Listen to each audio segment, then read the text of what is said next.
This is the time of year when many of us start thinking about filing an income tax return. But if you wait too long to file, you might learn a lesson that a criminal's already done that for you, stealing your identity and your cash in the process. Karen Stiles of our Call for Action office joining us live in the newsroom. So how is this happening, and how do you know if this happens to you?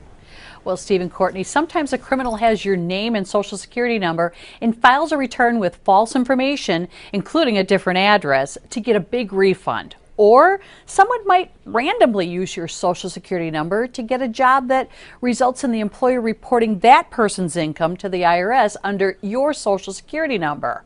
If either happens, you will get a letter from the IRS stating that you already filed or that you failed to include income from another employer. So will the IRS call you about this, send you an email? Do you get any correspondence from the IRS? No, you're going to get a letter. This is another way that criminals are taking advantage of people during tax time. Scammers have been posing as the IRS a lot lately, making phone calls and sending emails trying to convince people to provide personal information and to pay up via a bogus method. So what do you do to avoid being ripped off in this way?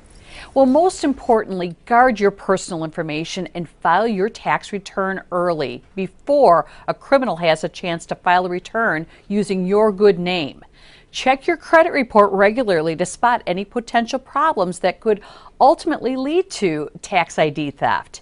If you get a phone call or email claiming to be from the IRS, hang up and do not take any action other than to check things out with the IRS directly.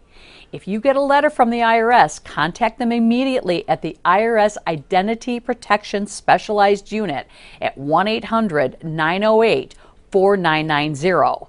They will work with you from there, but make sure to document when you place the call and keep copies of all correspondence and documents that you send related to the issue.